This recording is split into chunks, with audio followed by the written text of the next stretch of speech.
kids are being really patient with me, but I did miss the turnoff to the berry farm, and we've had to make a major detour that's taken us at least 25 minutes out of our way. The kids have been patient. I had to go to the bathroom, and it's super busy right now for some reason. Okay, this is not good. This was the exit we were supposed to get off to at. A dump truck has hit the overpass, blocking our exit, creating all this gravel. We can't get to our berry farm. That was our exit. So we are traveling back down the highway.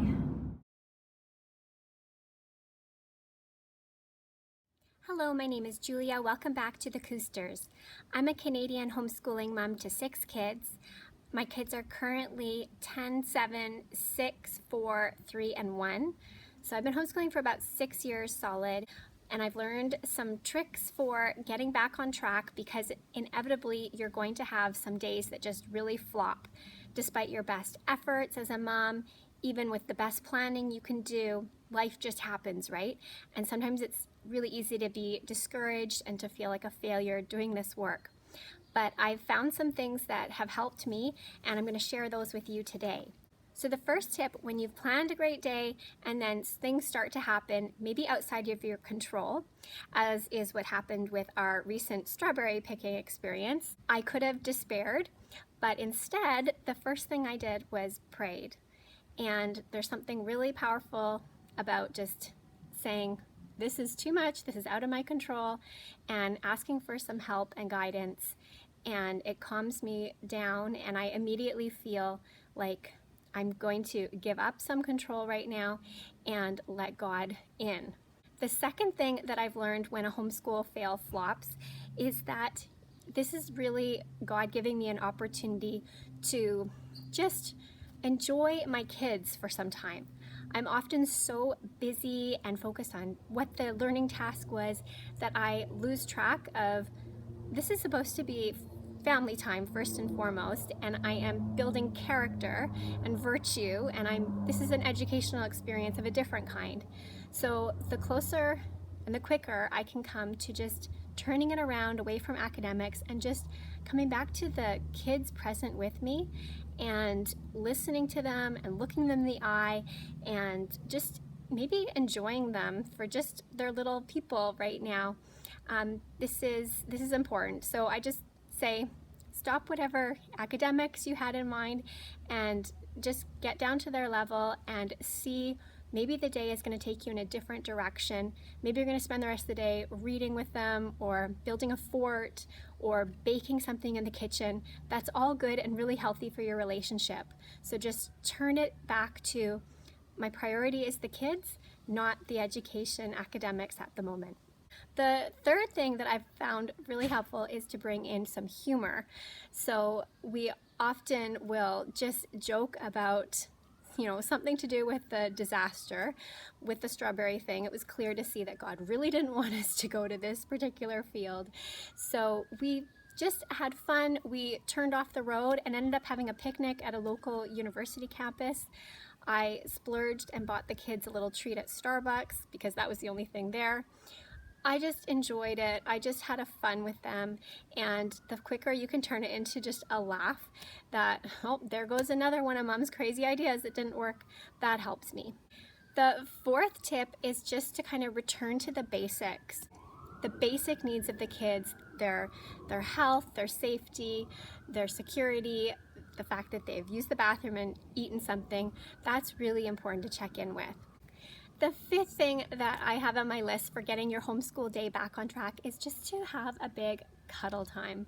Sometimes we don't get enough cuddles ourselves, and I know in a family with 6 kids, even while I try to give everybody a morning hug and an evening hug and, taps on the back and hand squeezes throughout the day, sometimes we, myself included, just need to come together and have a cozy time sitting on the couch or a read aloud. That just brings us physically together again, and that can calm down even the tensest situation. I've used this before during a spelling test gone wrong, where I'll just go and grab my kid to hug them really hard and just whisper in their ear that it's going to be okay. And just the physical contact to reassure them is just as good for calming them as it is for calming you down too when you get too overly stressed about finishing the curriculum. The sixth thing that I can always count on, God willing, is that tomorrow will be a new day, a fresh start. And some of my worst days of homeschooling have been followed by the best days the next day after. If I can keep that in mind, I can often see that tomorrow I will avoid this problem by doing XYZ. So just keep in mind that some of your worst flops will lead to your greatest successes in the future because you learn from those things. Number 7 on my reasons on how to get back a homeschool fail day is to just chill out. Maybe it's just time for you to take a break, go make a cup of tea, cup of coffee, chocolate, do that kind of, I wouldn't suggest diving into the ice cream bucket, but taking a walk would be a healthy thing to do when your spouse gets home. Doing a short YouTube workout or something while the kids watch an episode of VeggieTales is not the end of the world. You need to relax yourself and do something positive. Something physical is really a good thing because that makes you feel so much better with the endorphins afterwards, and you've done something positive versus just downing a bag of nachos. Number 8, connected to number 7, is to reach out for help. On my worst days, I'll often phone a friend, send an email to someone, maybe try to think of somebody who too is struggling and send them a little love, because that reaching out and thinking outside yourself has very powerful effects for resetting yourself. Don't try to look inward and just feel horrible about yourself and start saying I'm going to just give up homeschool altogether and really despairing. Just try to think about maybe who you can reach out to that's on your team that's going to support you during that tough time. Number 9, some of my worst homeschool days have been great for me to just do a little soul searching and seeing, okay, how could I have handled this better? How could I not have raised my voice, say, with this child? How could I have maybe planned my life better and not, say, been preoccupied with doing dish work and chores when I could have been focusing more on the needs of my kids, So a lot of times I will just, number 9 is just ask for forgiveness. I will look at how I contributed to the bad day in my own choices and then ask my kids for forgiveness. And when I've been really, truly contrite, I've been amazed at the love they've given back to me in the way of hugs, and they say they're sorry too. And we all kind of have a little fess up time, and then everybody can regroup after that time when we're all really honest about how we contributed to the bad day. And then the last tip, number 10, I have for getting back on track after a homeschool flop day is to, in the evening when your spouse and you come together, have some time to just debrief, talk honestly about, what your strategies and goals are, again, moving forward. It's not a time to beat yourself up, although if you do feel better, if you kind of confess how you contributed to the day, you can. But your spouse, if they're loving and supportive, and I'm glad I have that kind of husband, you often can come to some sort of plan for the future, and you'll let them in on how hard it is for you too, which is important for your communication. And then I would say close the night with just prayer together, praying for the needs of your family and asking God to bless you in your efforts.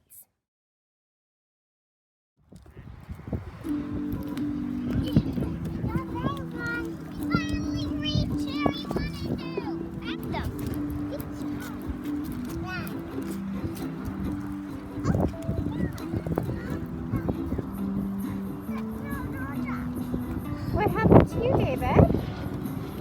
David?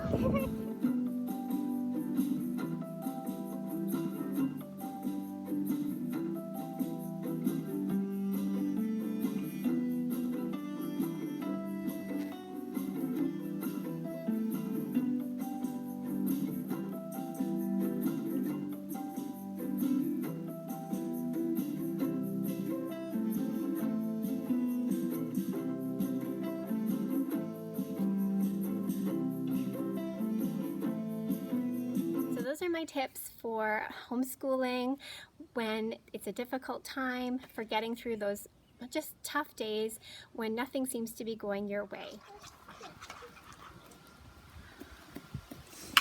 I'm missing my ice cream. Gemma looks like she's a child who's enjoyed the outside today. She has strawberries all over her pants and now ice cream. Let me look at that sweet face, Gemma. What is this? What is that? What is that on you? I don't know what that is. All to do is just be still. Flies.